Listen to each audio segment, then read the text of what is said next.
Halo teman-teman, balik lagi sama saya Tolibin.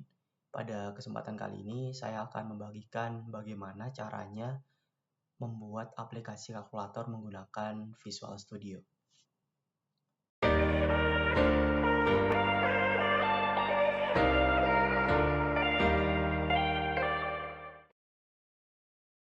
Oke, langsung saja ke Visual Studio-nya ya. Di sini ada tab untuk project-nya. Jadi untuk project kali ini saya menggunakan Python. Jadi ini adalah tampilan untuk kode yang sudah dibuat sebelumnya. Saya akan mulai menjelaskan untuk coding ini satu persatu ya, mulai dari atas sampai nanti ke bawah dan sampai aplikasinya bisa dijalankan. Oke, mulai dari import Tinker ASTK sama from Tinker import message box. Ini berfungsi untuk Tinker sendiri adalah library bawaan Python untuk membuat antarmuka grafis pengguna atau GUI ya. Kemudian untuk message box ini jadi adalah modul dari Tkinter yang digunakan untuk menampilkan pesan peringatan kesalahan ataupun informasi. Oke, kita lanjut ke bawahnya lagi, yaitu dev add, kemudian ada try, etc. Untuk perintah-perintah ini adalah operasi aritmatika ya. Jadi untuk yang pertama ini adalah penjumlahan, kemudian untuk yang kedua ini adalah pengurangan, yang ketiga ini adalah perkalian, dan yang terakhir adalah pembagian. Jadi untuk codingnya sendiri ini kalau misalkan kita menginput number 1, kemudian number 2, maka untuk resultnya atau 1 dan 2 ini digabung dengan angka tambah, kalau misalkan yang ini dengan angka kurang, dan kalau ini dengan angka kali. Kalau misalkan bagi, kalau misalkan di number 2 ini adalah 0, apapun yang dibagi 0 akan berhasil 0 kan, maka dia akan menampilkan pesan error. Dan dengan notif ini, division by 0 is not allowed. Kemudian else-nya number 1 dibagi number 2 dan akan menghasilkan angka yang sesuai. Oke, lanjut di baris ini di GUI setup, root TK sama title kalkulator. Untuk root TK ini sendiri ini adalah untuk membuat jendela utama pada aplikasi ya. Kemudian untuk root title kalkulator ini adalah memberi title atau judul aplikasinya. Jadi nanti di aplikasinya ada title ini nih, kalkulator.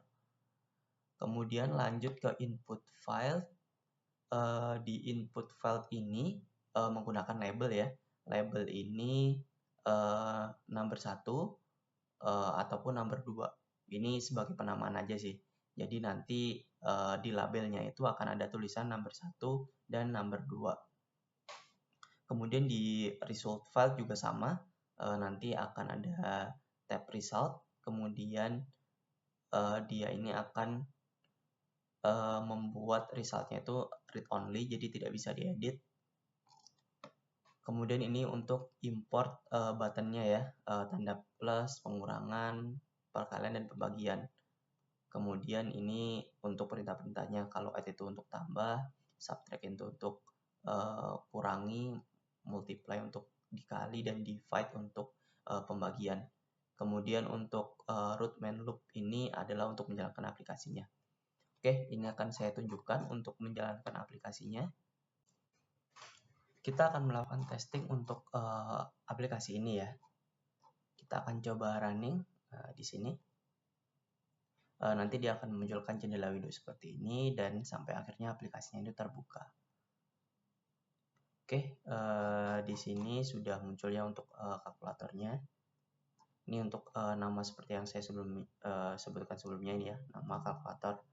Nanti munculnya di field ini. Di field ini, misal kita akan isikan contoh number 1 dan number 2-nya. Seperti contoh 100 gitu ya. Kemudian ini 100.